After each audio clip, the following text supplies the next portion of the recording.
Olá, bem-vindos a mais uma viagem na história. A nossa jornada de hoje é pela história do cinema, com filmes inesquecíveis.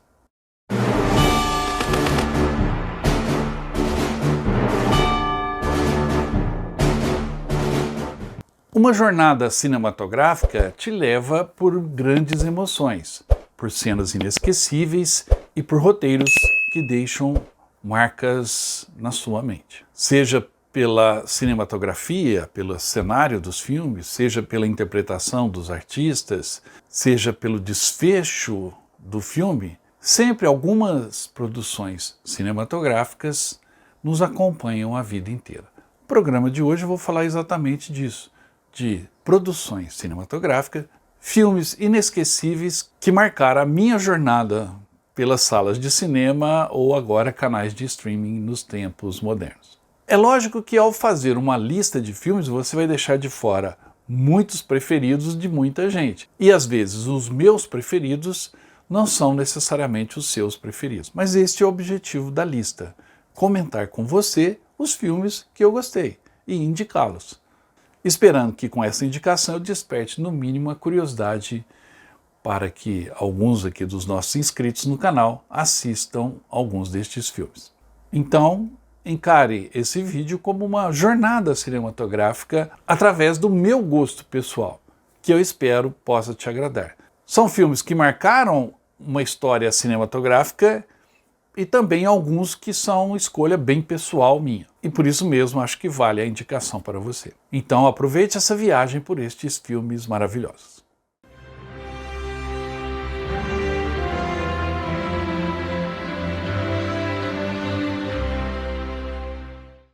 A paixão pelo cinema foi tão grande que o primeiro filme da lista é um filme que fala exatamente sobre isso, a paixão pelo cinema. E como que às vezes ela pode ser até um pouco difícil para a gente.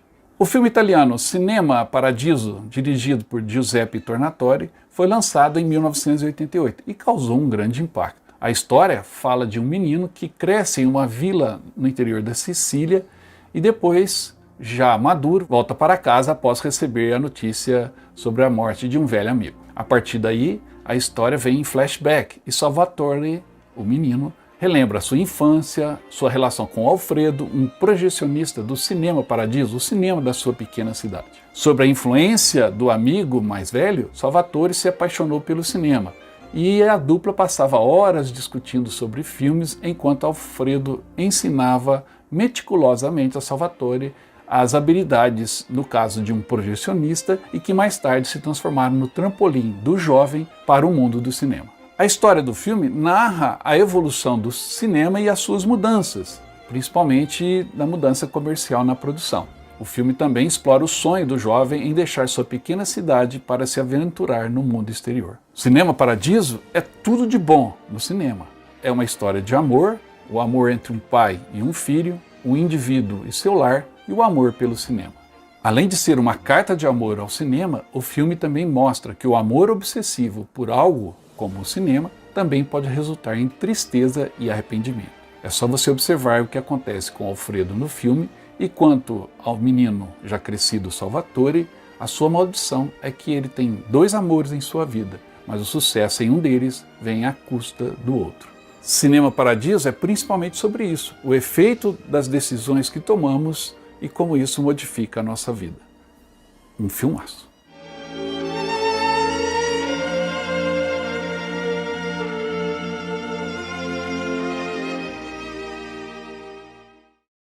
Casablanca, um outro filme que me marcou, fala exatamente sobre isso, sobre as decisões que tomamos e as renúncias que temos que fazer em nossa vida para que algo maior aconteça.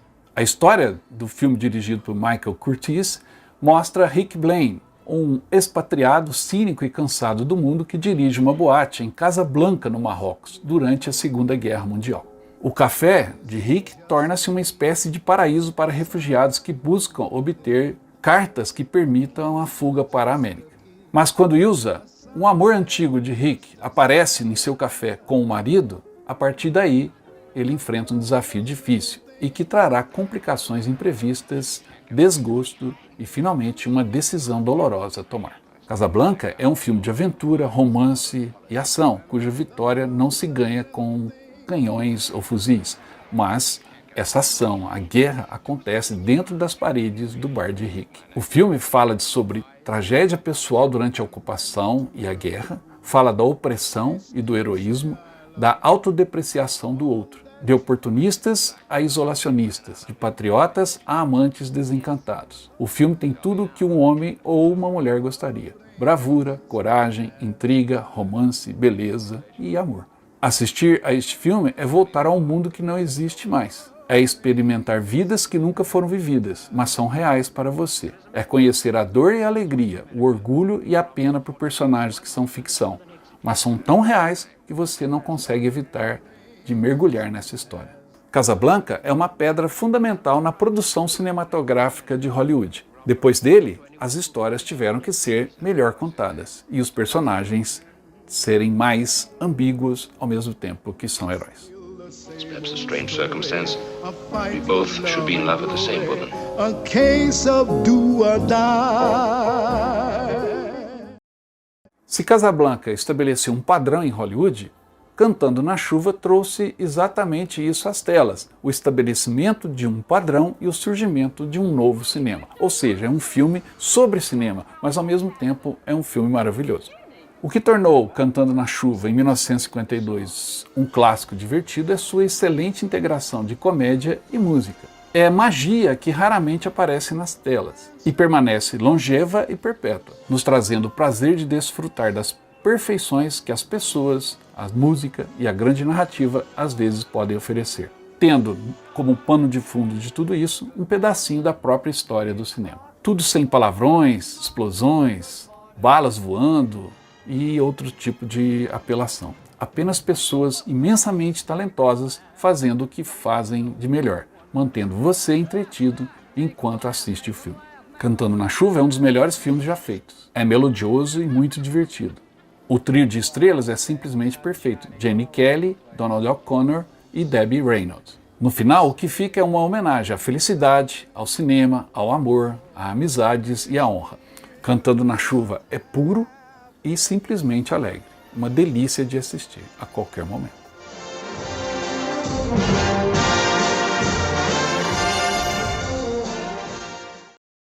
Um outro filme que não canso de reassistir é Shane, Os Brutos Também Amam, lançado em 1953. Este filme deve ser visto por qualquer pessoa que gosta de cinema. A história é contada visualmente, por meio de subtextos, e cria um retrato realista das pessoas, mas também é emocional e moralmente complexo. Nunca é dito que Shane foi um pistoleiro. Nós apenas entendemos isso pela sua aparência e pelo que percebemos no diálogo. Da mesma forma, não há momentos abertos de intimidade entre Shane e Marion, a senhora Starrett, mas estamos cientes que existe uma atração profunda entre eles. Shane é muito mais que um faroeste. É um épico inspirador e lindamente feito, e fala as partes mais profundas de nós, do que significa ser humano. O filme é muito sobre relações pessoais. A relação entre Shane e Marion desafia qualquer descrição.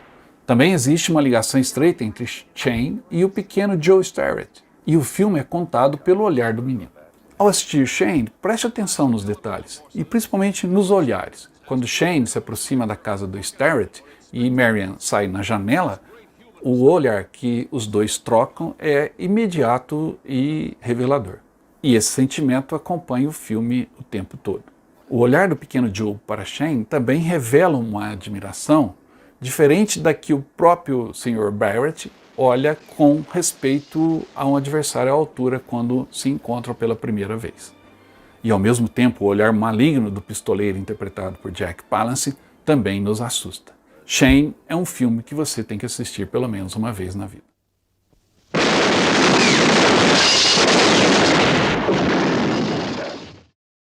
Em 1989, chegou às telas um filme também marcante, chamado Sociedade dos Poetas Mortos.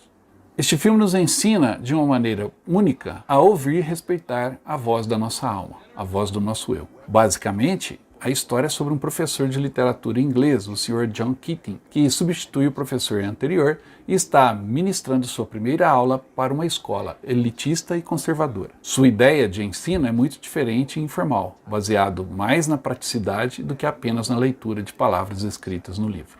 Ele acredita claramente que todo mundo tem seu próprio senso pessoal de ver este mundo, interpretando as coisas à sua maneira, e incentiva isso em seus alunos. Um deles, o tímido Todd Anderson, foi mandado para a escola por conta do seu irmão, que também se formou ali e era muito popular. Seu colega de quarto, Neil Perry, embora extremamente inteligente e popular, sofre sob o domínio de seu pai autoritário. Os dois, junto com outros amigos, encontram o professor Keating, e o professor os fará pensar à sua maneira, mudando a todos para o resto da vida. O filme é mágico, e apesar de ter sido feito em 89, ainda é completo e talvez mais relevante para a sociedade atual do que daquela época. Em um mundo de conformidade em massa, em grande parte criado pelas mídias sociais e tecnologias, especialmente para os jovens e adolescentes, é cada vez mais importante ser inspirado e perseguir o que este filme nos ensina. Precisamos encontrar nossa voz dentre a multidão. O filme renova, inspira e restaura o sentimento de paixão pelas palavras, poemas, literatura e pela vida. Manter os olhos abertos, olhando para trás e para frente, nunca para baixo. A vida não é unidimensional. A vida é sobre expressão, expressando aquelas muitas camadas e dimensões que constituem o tecido de nossa vida. Este filme envolve completamente esse sentimento. Como professor que fui, obviamente o filme me atinge duplamente, não é à toa que ele está aqui nessa lista. Mas se você ainda não assistiu Sociedade dos Poetas Mortos, assista. E se você faz tempo que não vê, reveja. E você vai ver que o filme fala muito e bem alto para nós. Sit down, Mr. Anderson. Sit down. What the hell is going on here? Seize the day. Clint Eastwood é um ator famoso pelos seus filmes policiais de ação ou faroestes, mas ele também revelou em alguns filmes a sua alma sensível de um bom diretor e ator de cinema. O melhor deles é As Pontes de Madison. A história se passa no final do verão de 1965, onde Francesca, uma dona de casa no interior do Iowa, com cerca de 40 anos, está sozinha, pois seu marido e filhos foram para a feira estadual de Illinois. Em uma manhã, chega um fotógrafo perdido da National Geographic, Robert Kincaid. Kincaid está encarregado de fotografar as pontes de madeira cobertas famosas da região. E Francesca decide mostrar-lhe pessoalmente o caminho para a Ponte Rosamond. Eles dirigem-se então à ponte e conversam, a princípio de uma maneira desconfortável. Mas quando Robert menciona o sotaque de Francesca e ela descobre que ele visitou a cidade onde ela nasceu e cresceu na Itália, algo começa a mudar.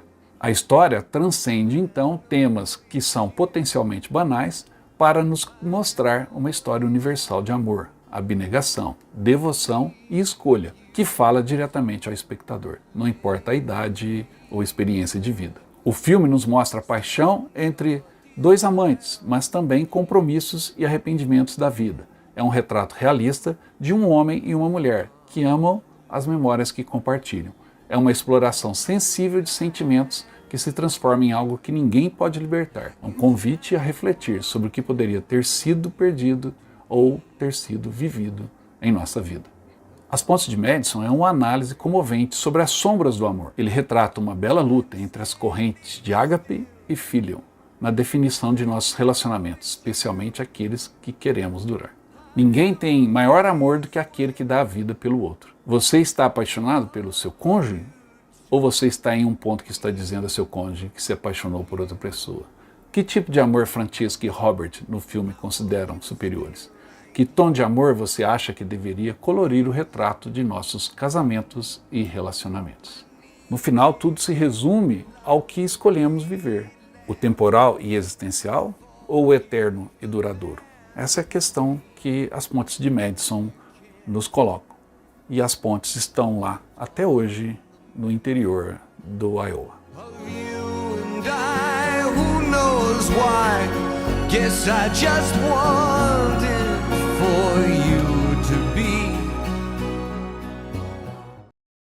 Essa reflexão nos leva ao filme seguinte, Antes do Amanhecer, uma joia rara do cinema.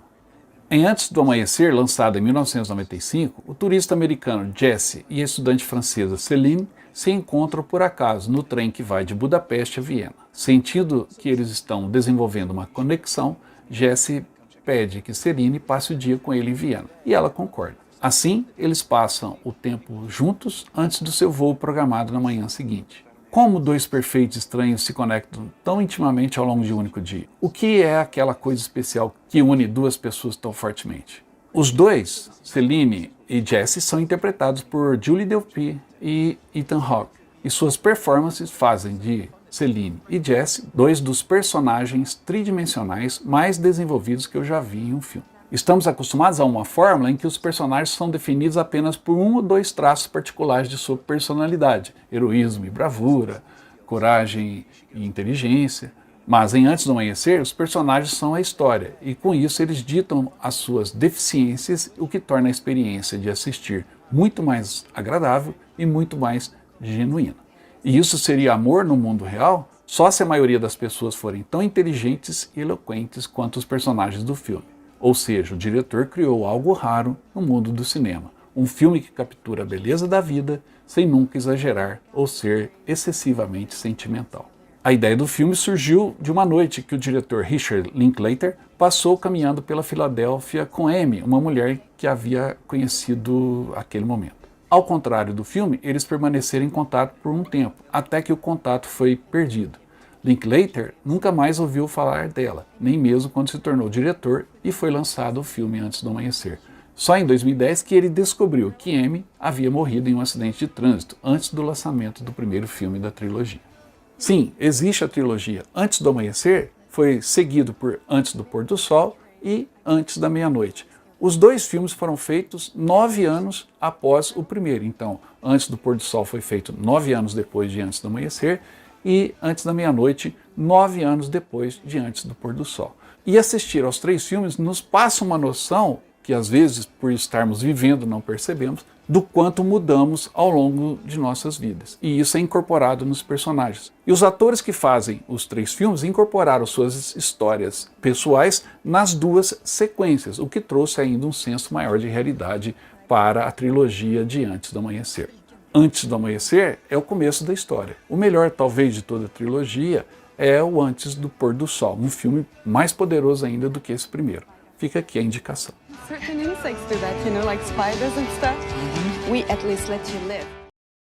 Me fala sinceramente, você assistiria um filme sueco chamado Alabama Monroe? Se você respondeu não, vai perder um grande filme.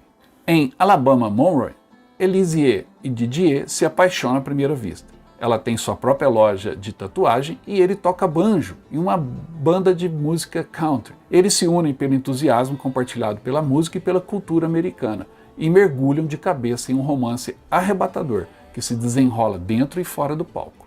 Mas quando uma tragédia inesperada atinge essa nova família, tudo o que eles conhecem e amam será testado. O filme é um retrato intensamente comovente de um relacionamento do começo ao fim, impulsionado por uma trilha sonora de bluegrass pisoteante. É um filme da mais alta ordem. Alabama Monroe é um filme muito realista, vulnerável e comovente. A atuação dos atores é incomparável. O filme narra a vida do casal através do bom e do mal, em uma narrativa não linear. As emoções envolvidas e os momentos relevantes da vida, porém, fluem de uma forma perfeitamente compreensível e agradável. Parece que você está sentado em volta de uma mesa com alguém contando sua história de vida. Este é um filme que vai te fazer questionar uma série de conceitos que você tem pré-estabelecido pela sua formação. Você não passa imune pelo filme Alabama Monroe. Will the circle be unbroken by and by, Lord, by and by? Do Canadá vem um filme poderoso que não pode ficar de fora dos filmes que marcaram a minha vida. Trata-se de Incêndios. O filme conta uma história cativante e muito bem filmada e representada, permitindo que o espectador mergulhe totalmente na jornada e nas descobertas de um casal de irmãos gêmeos. Durante a leitura do testamento de sua mãe, o irmão e a irmã ficam sabendo de alguns últimos desejos incomuns da mãe recém-falecida. Entre outros pedidos, 2 envelopes devem ser entregues, respectivamente, ao pai dos dois e a um irmão dos dois, ambos que eles simplesmente não conheciam. A busca leva então os gêmeos através do Oriente Médio, onde aprendem lentamente sobre histórias horríveis da vida de sua falecida mãe. A partir daí eles vão então ao cerne do ódio enraizado, guerra sem fim e um amor duradouro. Incêndios é um filme poderoso, forte e tem um dos finais mais arrebatadores que eu já assisti. Altamente recomendado.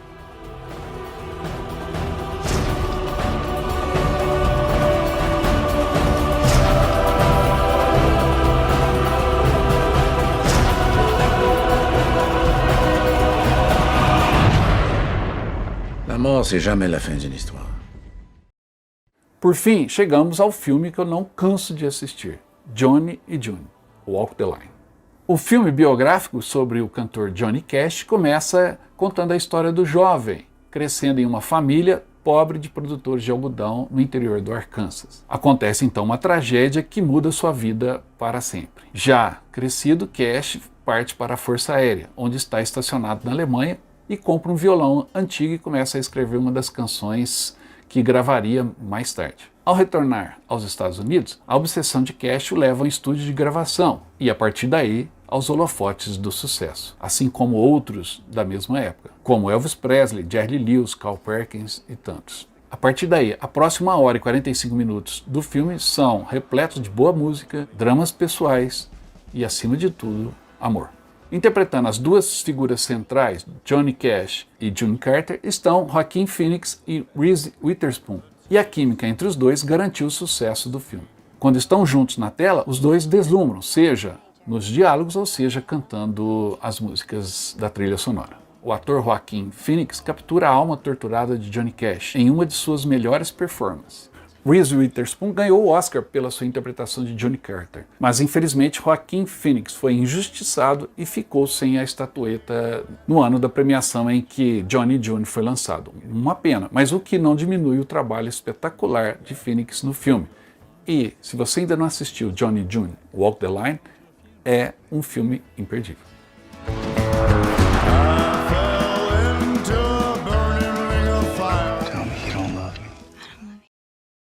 Antes de encerrar a lista, eu tenho que fazer uma menção especial ao cinema brasileiro. E existem muitos filmes que eu gosto do cinema brasileiro.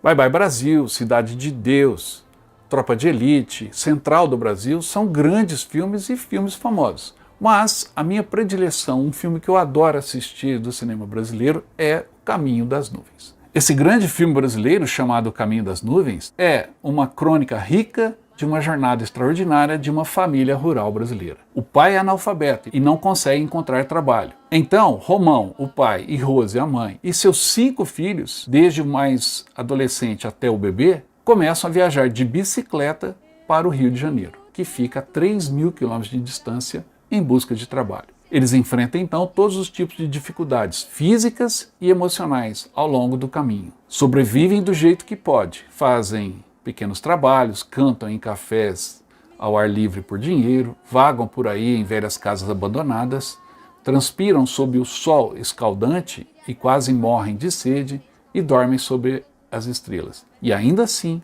o tempo todo, eles continuam tentando sobreviver e manter o seu amor um pelo outro, que muitas vezes é testado além dos limites.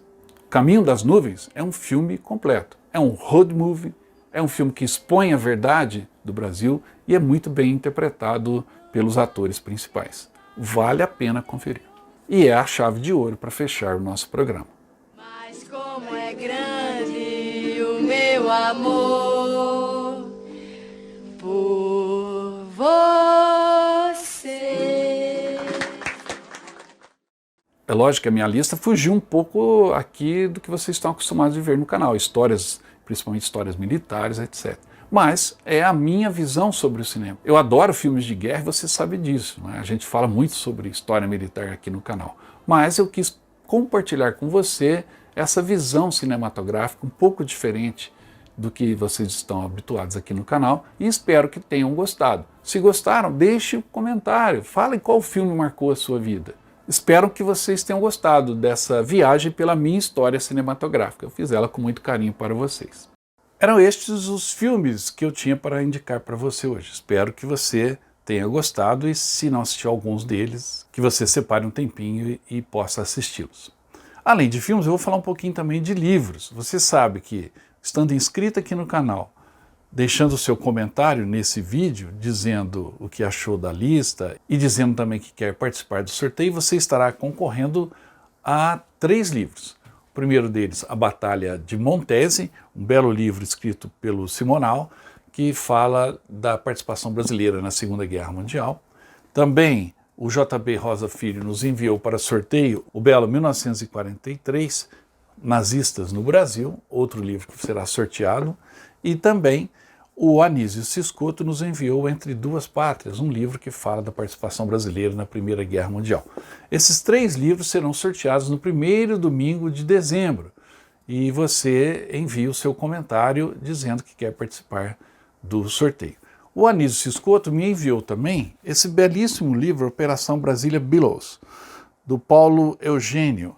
Esse livro, muito interessante, que eu estou lendo, queria agradecer aqui publicamente ao Anísio, gostei muito, viu, Anísio? É um belo livro que fala das histórias dos brasileiros que apoiaram a Força Aérea Britânica durante a Segunda Guerra Mundial, inclusive com doação de aviões para os britânicos e também participando em alguns esquadrões da RAF, tanto na Primeira quanto na Segunda Guerra Mundial. E uma história muito bacana que envolve o avião que metralhou o Rômeo durante a Batalha da Normandia.